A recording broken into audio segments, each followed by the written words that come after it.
સદગુરુદેવની જય.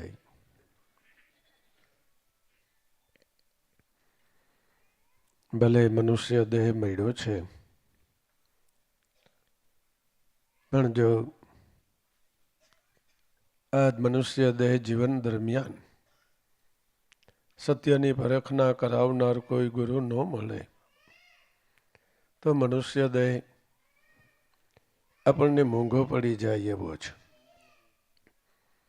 જે દેહ કરીને અનંત જન્મના કર્મથી છૂટવું છે, એ જ દેહ આપણને વિશેષ બંધનકારી નીવડે છે. કારણ કે બંધન તો હું દેહ છું એવા મનના ભાવે કરીને પડે છે. એ સ્વાભાવિક જ મનુષ્ય માત્ર દેહને પોતાનું સ્વરૂપ માને છે, એટલે દરેક નાના મોટા કર્મોનું તેને બંધન પડે છે.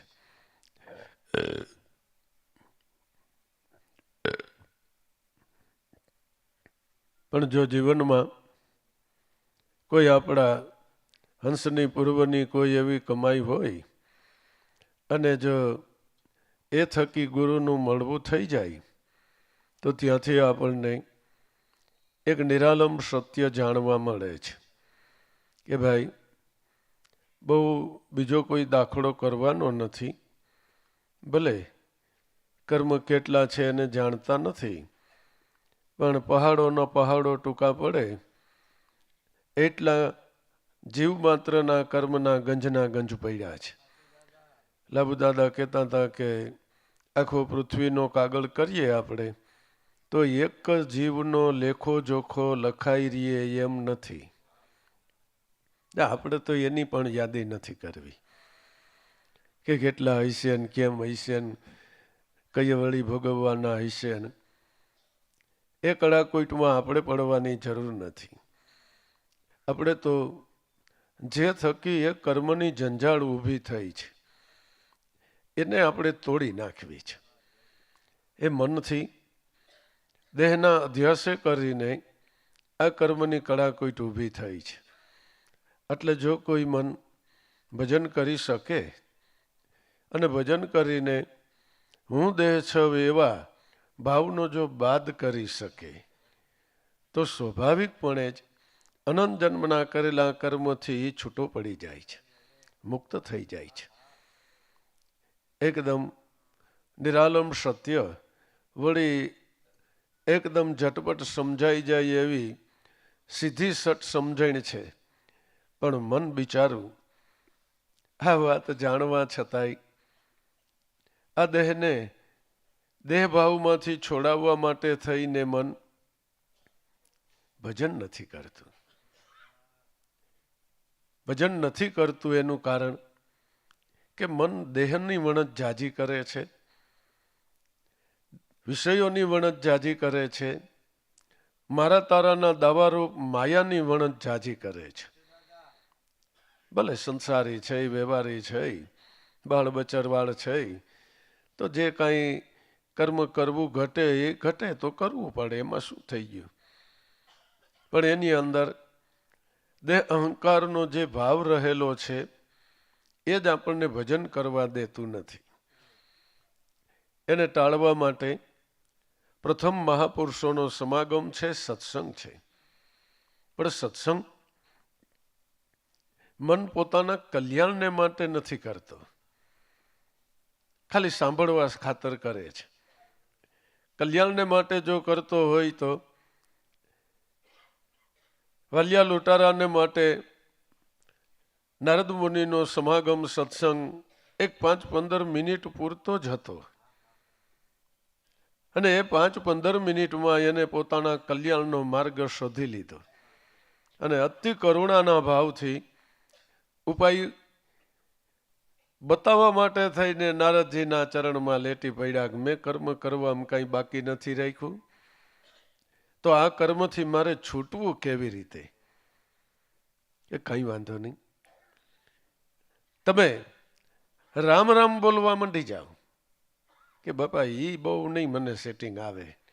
હર કે આખી જિંદગી મારવાની જ વાતું કરી એટલે મરા જ હાલે છે મારામાં, એ કાંઈ વાંધો નહીં તો તારે જરાક ઉતાવળો બોલવા માંડી જાજી, રામ રામ રામ રામ રામ રામ રામ રામ થઈ ગયું.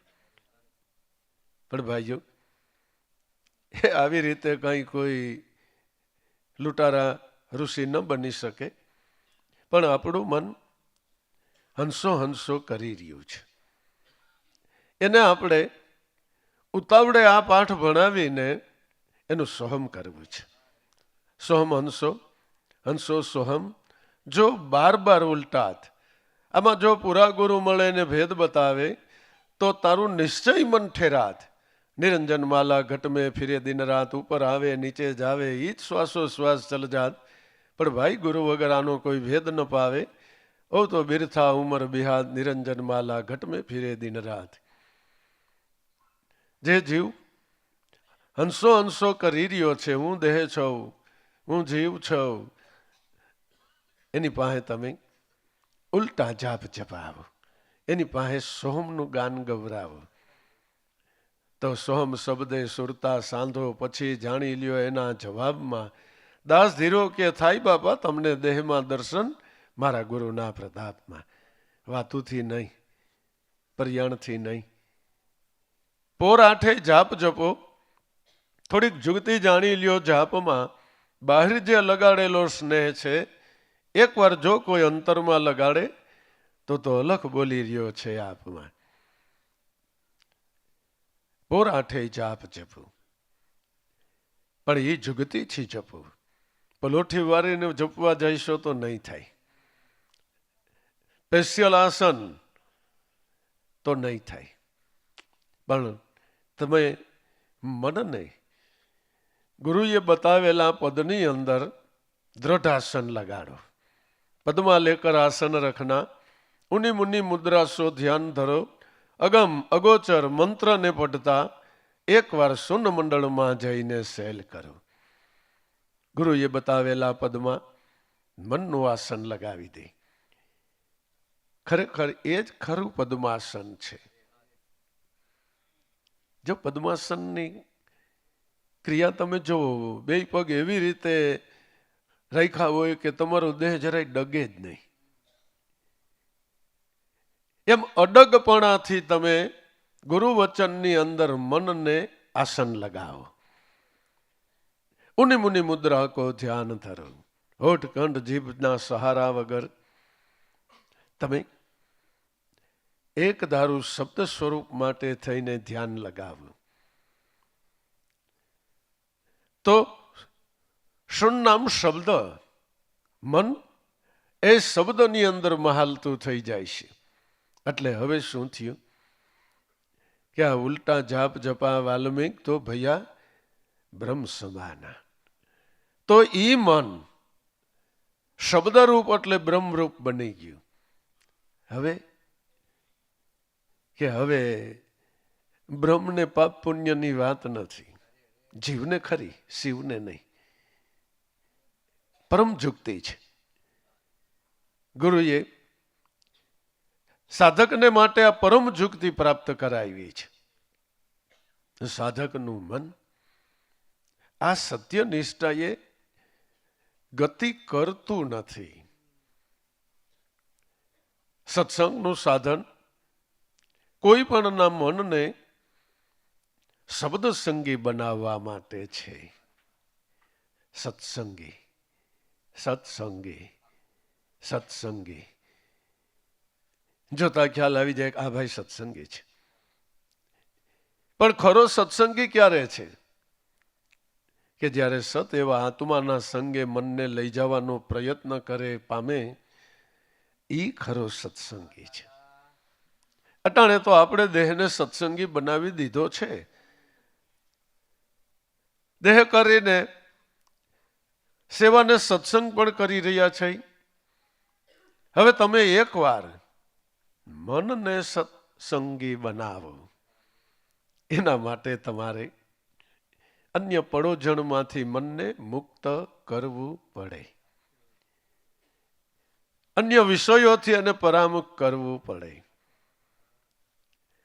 એની અંદર તમારે ચોખંદું રહેવું પડે. આપણે હમણાં એક દી વાત એવી કરી હતી કે લાભુદાદાએ સુરતમાં કંઈક 93-94ના પ્રોગ્રામની અંદર એવી છેલ્લે વાત કરી કે સત્સંગીઓએ કેવી રીતે સત્સંગ કરવો ને કેવા વ્યવહારો રાખવા, કે સત્સંગીએ સત્સંગ સિવાયનો કોઈ સંબંધ રાખવો નહીં. સત્સંગી મળે ત્યારે અન્ય વાતો નહીં કરવાની, બ્રહ્મના ચિંતન સ્વરૂપની જ વાતો કરવાની. સત્સંગીએ ક્યારેય વ્યવહારિક સંબંધો વિકસાવવા નહીં, વ્યવહારિક સંબંધો બાંધવા નહીં. સત્સંગીએ લાભુદાદા છેલ્લે એમ બોલ્યા કે એકબીજાનો વિશ્વાસ ન કરવો. પછી છેલ્લે એમ બોલ્યા કે હટાણે તો આ ભાવ પ્રેમનો દરિયો વીમટો છે, પણ મારાથી કે બોલાઈ ગયું છે ને એટલે આની તમારે આગળ જરૂર પડશે. સૌ કોઈ પોતે મનથી વિચારજો કે ખરેખર આપણે સત્સંગી મળીને શું કરી છે. જોઈજો ભાઈઓ, તમારે પાર પડી જવું હોય ને એના માટેની આ વાત આલે છે કે આપણે ખરેખર શું ચર્ચા કરી છે. શું મન આત્મસંગી નથી બનતું એનું કઈ ચિંતન કરી છે? બ્રહ્મનું ચિંતન કરી છે? અત્યારે હું આ વાત કરું છું, અત્યાર સુધીનું તમે બધા ચિંતન કરજો કે આપણે અહીંયા બેસીએ છીએ, આ ભાઈ સાથે વાતો કરીએ છીએ, એમાં આ માયલું આપણે તો ક્યારેય ચર્ચા કરી કે નથી કરી?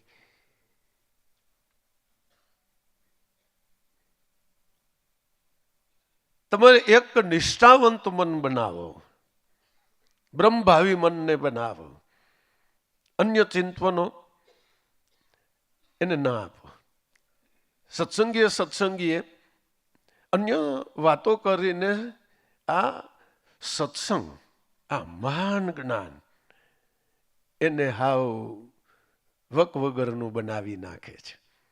એની કોઈ વેલ્યુ રહેતી નથી. વાતું પછી એ મન બિચારું આકલાન પડકારાન બસ કાંઈ નહીં, એક બેન એકેય નહીં. મનને નિષ્ઠાવંત બનાવવું છે. એના માટે મહાન જાગૃતિ રાખો, પોતાનો એટલે મનનો ચોકી પહેરો રાખો. આજ કરતા કાલ કરતા 5 વર્ષ 10 વર્ષ 15 વર્ષ 20 વર્ષ 25 વર્ષ 40 વર્ષ 50 વર્ષ સાધકોને ગુરુ મળ્યાને થઈ ગયા છે. એલા ભાઈ, આમનામ ક્યાંક દેહ પડી ન જાય, બીજું તો ઠીક. માટે મનુષ્ય દેહ મળ્યો છે તો એને સાર્થક કરવા માટે થઈને આ સત્ય નામ થકી તમે કરુણાના ભાવથી ભજન કરો. અન્ય ચિંતનો રહેવા દો, અન્ય વિચારને સ્થાન ના આપો. એક જ ચિંતન રાખો, એક જ વિચાર રાખો. આત્મ સ્વરૂપ વિશેનું જ ચિંતન રાખો, આત્મ સ્વરૂપ વિશેનો જ ભાવ રાખો. કારણ કે ગુરુ કરીને કરવાનું તો આપણે આ જ છે ને. અન્ય વણત તો તમે સંસારમાં કરી રહ્યા છો. માટે ખ્યાલ કરી લે. જો તારામાં ખેલે સો જ્ઞાની, પણ આ મનુષ્ય દેહ રૂપી અવસર્યો ખોયો તો ઓ સ્વરૂપ ફેર મિલન કો નાહી. કીડી મકોડી થઈ જઈશ, વીછો કીછો થઈ જઈશ, કૂતરો મીંદડો ઝરખડો થઈ જઈશ, મારા ન્યાય મારો નાથ ભેગો નહીં થાય. અટાણે સોળે કળાઈ સંપૂર્ણ પોતે પોકાર પાડીને બોલાવી રહ્યો છે. અટાણે આ પળ છે અને એમાં આપણને ભક્તિ મળી છે. હા, પળ ભક્તિ પ્રેમની દીધો છે. આ માટે 100 વર્ષનો જોગ. એટલે આ જોગ જો ચુકાઈ જાય ને તો 100 વર્ષનો જોગ થાય ફોફ. પળને હાચવી લેવાની છે. સદગુરુદેવની જય.